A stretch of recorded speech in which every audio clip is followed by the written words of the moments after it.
I'm Liam. I'm Wayne. This is In Film We Trust YouTube. And this is our spoiler-free review of Texas Chainsaw Massacre 2022. So the gist of this, what would you say? It's social media influencers. They go to a ghost town, they're buying the ghost town, and they're hosting an auction, aren't they? Yeah. For people to buy the empty properties. They're going to buy this empty town in Harlow, yeah. Texas, and they're going to basically gentrify it. They're selling it off. One guy's a chef, and I guess they're going to start up a kitchen, but they're selling it to all these people who have come in, who they've brought in on a bus. And yeah, they're going to redevelop this rundown town. Yep, and it's directed by David Blue Garcia, whose only other film was Tejano. Yeah, I honestly, when the credits came up, I'd never heard of this guy before. No, it's from a story by Fede Alvarez and Rodo Sayegas. Could be pronouncing that wrong, but they're the team who kind of brought us the Evil Dead remake and Don't Breathe 2. Stuff like that, yeah.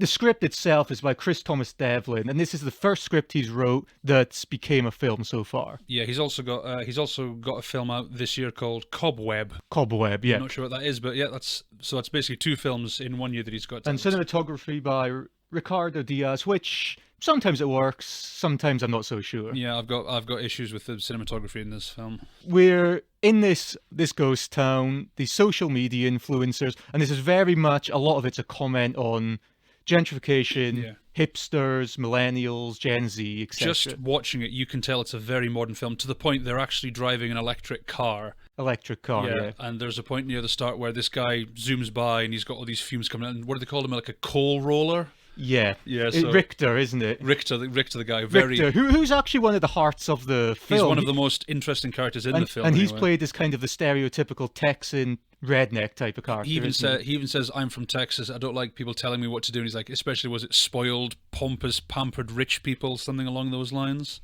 Which is very much what these influencers are. Yeah, very good. Like, what did you think of like the main group of characters? I was kind of mixed on some of them. Some of them are okay, but a lot of them felt very, very stereotypical to me. Because a lot of these films, they're trying to, what they're doing is they're trying to be very zeitgeisty, and they're trying to be of the moment, and more than anything is more a comment on certain tropes of society rather than trying to be a horrific film in itself. But do you think that'll date it badly? Because we're talking about your, like, live streaming and getting likes and Instagram views. Like, if that fades out in the future, it's really going to date this movie, because folk are going to watch it and think, oh yeah, that was a thing back then. Yeah, it didn't work that great, I thought. There was moments, it's in the trailer, so it's not a spoiler. The bus scene with where they're live streaming and Leatherface is coming to get them with the chainsaw. Probably the most famous scene in the film, because the first guy who stood at the front, was it like, he says something like, one more step and you'll get cancelled, bro? Something like that. Yeah, Leatherface doesn't care, does he? I'm pretty sure that's the last thing I would say to a guy with that kind of face and a chainsaw in his hand. Leatherface doesn't care about Twitter or Instagram. No, I'm fairly sure he doesn't have any followers anyway. Right, so what was your thoughts on the main characters? You like them, dislike them?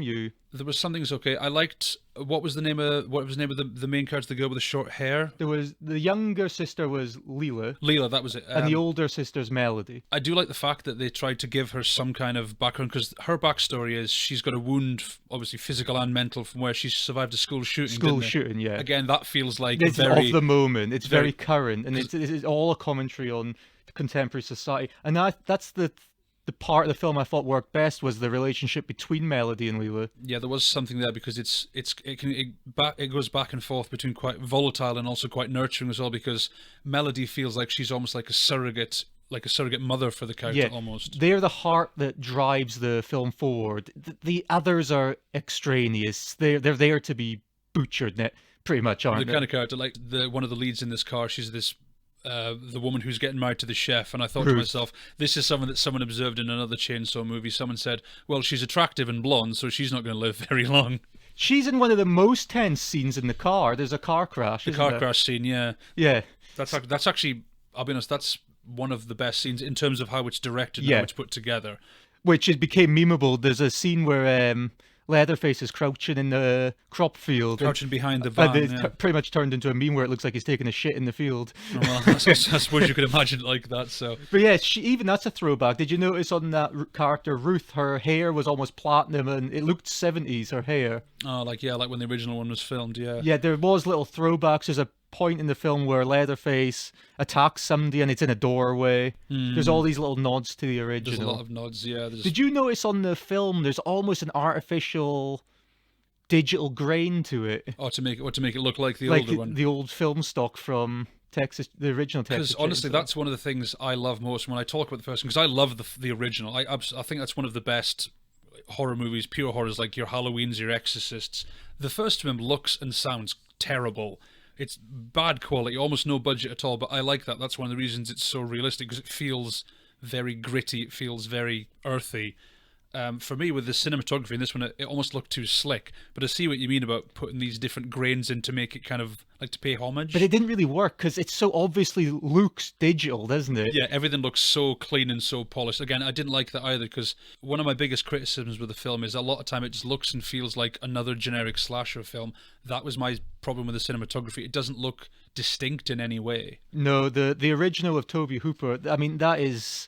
It's working on a level because it's so gritty, because it's so grainy, it's almost documentary-like. Yeah, but there's a lot of decisions that were made in this film which deliberately were not made in the original, and that's what made the original work. It's like they took a bunch of things from the original that made it work and just decided not to do them and did the opposite. Well, you find in a lot of these films, with the actual remake of Texas Chainsaw and this one, they both have John Larroquette narrating.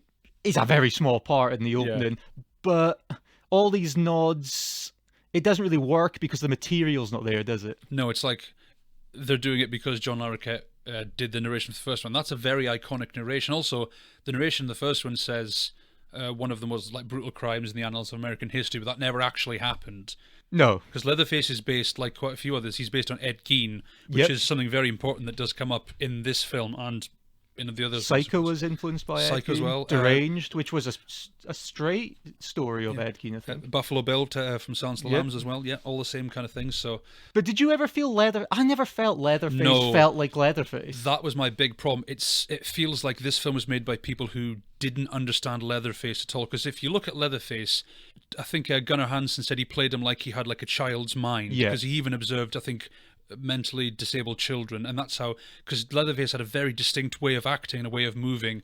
In this one, the guy who played Leatherface, I felt like he was portrayed as just a typical hulking killer. Leatherface must be the strongest 70 or 80-year-old going. Yeah, he would be about that age, because 50 years ago, because like the characters from the first one, they would have been in their 20s. Yeah. And now we've got 50 years later, because you can see Leatherface, he's got like a greying beard and he's got like long greying hair. That's what I didn't like. Prior to him wearing somebody's face, they tried to do the thing when it's like his actual face is half concealed, but I thought they showed his face too much. They demystified him. You did see too much. In fact, I almost thought I recognised the actor. Yeah. But there's too much going on there. They demystified him too much. Even the putting on the face looked kind of weird. It's like, I guess I'll just put this face on now.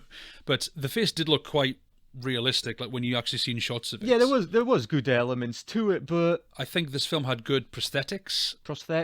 What I thought stood out, and I thought going into it was one of the things what hooked me into it, was Colin Stetson's score, the soundtrack. The soundtrack was pretty good, yeah. It was really good. That Colin Stetson also done Hereditary. Yeah, again, it's a different thing, because the first one had most of the sounds you heard in the movie. It wasn't scored, it was the kind of sound you'd hear in a slaughterhouse. That was a lot of the idea, that kind of unsettling atmosphere. And in this one, there was a lot of diegetic noises, like chainsaws in the sound incorporated into the score, wasn't there? It felt like you were walking through a butchery, metal workshop or something like that. Yeah, but again, with Leatherface, another problem is, like you say, originally he was, because this is the same Leatherface. This is not a remake. This is a continuation. This is meant to be a direct sequel, which ignores any of the other installments. Every other Texas Chainsaw, bar the original, has been retconned. Yeah, but if you watch the first one again, Leatherface, he's just this mad kind of thinkingless killer. In this one, there's lots of scenes where he plans ahead and he like sets traps. I'm like, this is not how Leatherface would have operated. That's what was one of my points as well. He's too sly in this one, too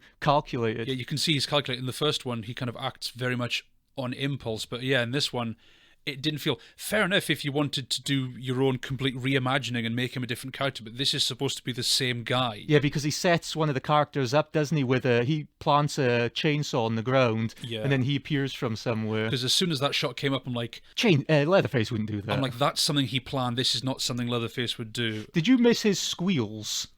You know, in the original, he makes like pig squealing noises. Yeah. That was good. That was, again, it was so terrifying because it felt like you were dealing with a wild animal. Here, it just feels like kind of a big angry dude, for lack of a better term. Do you think it was just bad writing? Did you hate the setup? Or what leads into it? Yeah, that was the actual genesis of the story, the influencers going to the town, etc. I thought it was pretty weak. It felt like an excuse to get a bunch of people into a town where Leatherface happened to be. I did see somebody comment that finally with the bus scene now there is actually a massacre.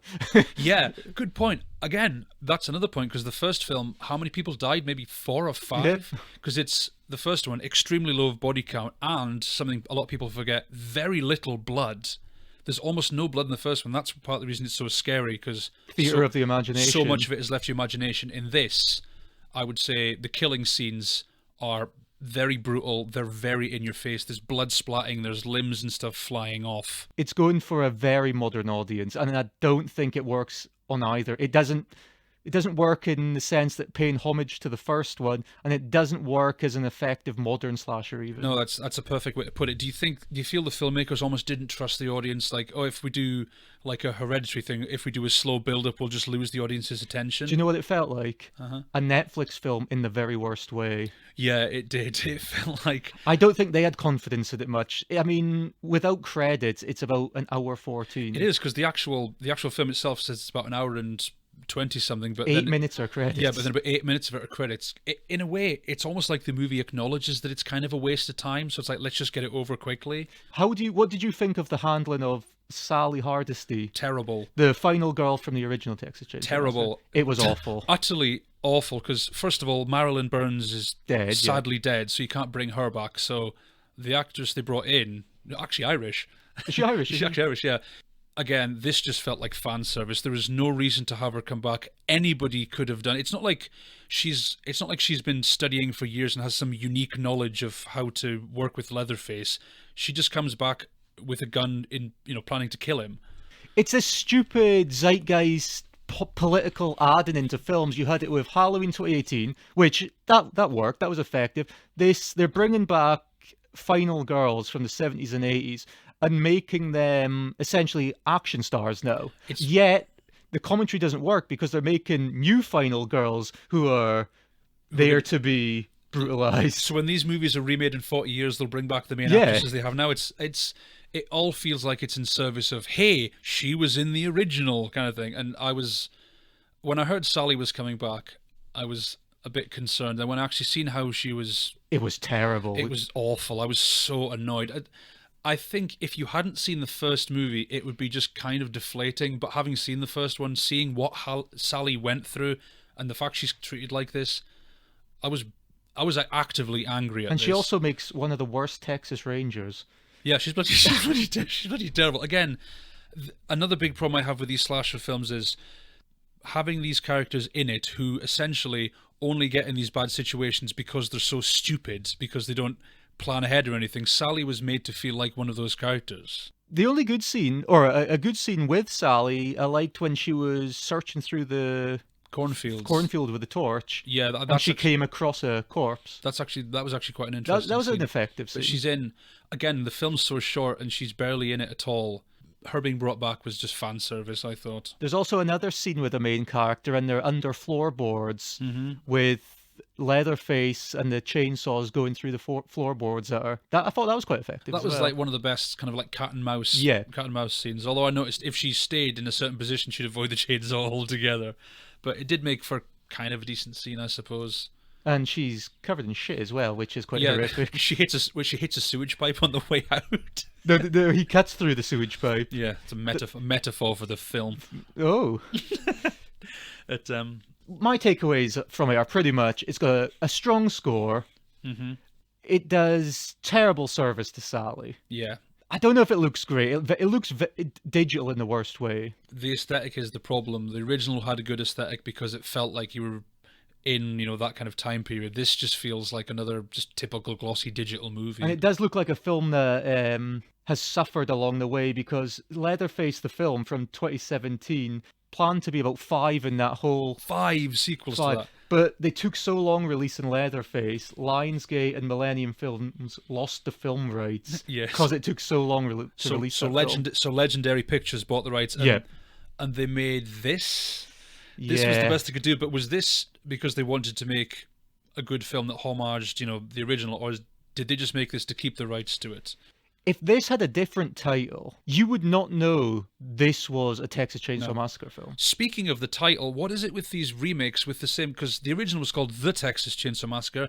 This is called Chainsaw Massacre. Several other ones. You got Texas Chainsaw 3D. You got The Texas Chainsaw Massacre: The Beginning. It's like just so many of them with these really similar titles. It's like the new Scream. It's Scream not capitalized, and the '96 one is Scream capitalized. Exactly. So when you say, "Oh, I like the movie Scream," oh no, not that one. This one. You have to state the year as well. Like this will forever be Texas Chainsaw Massacre 2022. Yeah. So that's annoying. Also, not spoiler here, but there is a post-credit sequence which, Yeah.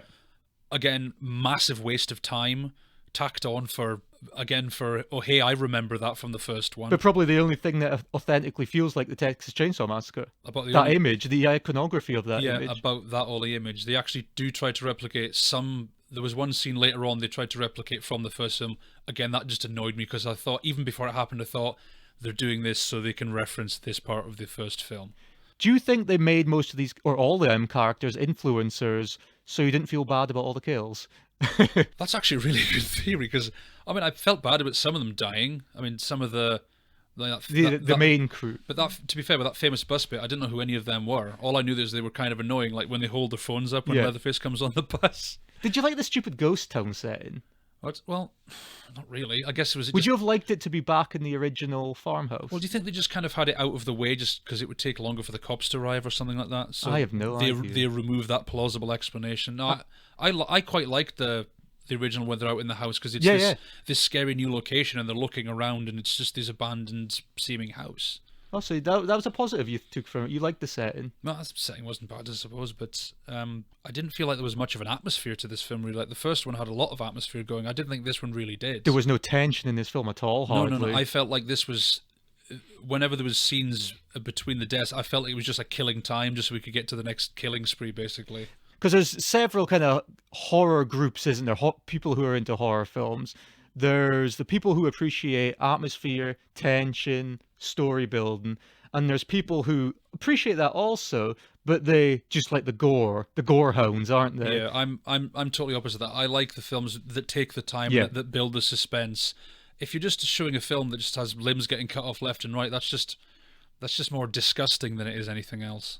There is it's one of them films. It's like, it's a bad Texas Chainsaw Massacre film. Yeah, but it's not a bad modern slasher. It's just a mediocre film. Yeah, I'd say if you like that, if you're, as you say, the gore hound, I think you'll maybe like this film. I think if you've never seen Texas Chainsaw, it's kind of a meh movie. I think if you have seen the original, I think you'll just be annoyed by it. It does a disservice to the original. It does. All it does is remind me how good a film the original was because it didn't make all of these mistakes. Do you know what it also made me look forward to?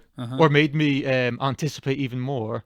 Ty West's new film X, which is also set in Texas. Oh, I remember seeing the was that with like the woman's legs on the poster? Yeah, I just kept thinking, oh man, I just want the new Ty West film. Well, maybe we'll do a thing on that because I need some kind of palate cleanser after watching this. So going into it, what's your rating? If you had to rate this film, if I was going to rate it out of 10, it would be something like a 2 or a 3. That bad? That bad, yeah. I'd rate it. I wouldn't be that harsh. I'd say, as a Texas Chainsaw sequel, 4, because it's that much of a disservice. But for just your stereotypical shit slasher, I'd say 5.5. Yeah. Are you giving it higher for like kind of technical aspects? I don't think there was that many technical aspects. No, but like when you said like the score and the artificial grain and stuff. No, I didn't like. That's what I didn't like the artificial grain. I thought it looked bad. Yeah, it did. Yeah. Because you're taking two mediums. You're taking this extremely digital-looking processed image, and then you're adding this grain to it, but it didn't blend well. You just could tell it was digital. So. No, it was just like thrown on top. So, yeah, for me, I did not like this film at all. I've only seen one or two of the other Chainsaw sequels, and they didn't impress me either. So for me, the first one is the only truly great one, but I thought this was rubbish. The straight sequel to the first one, also by Toby Hooper, is working on different levels. That's a horror comedy with Dennis Hopper. It's worth watching more than this one. For me, definitely not a recommend. For me, it's a meh.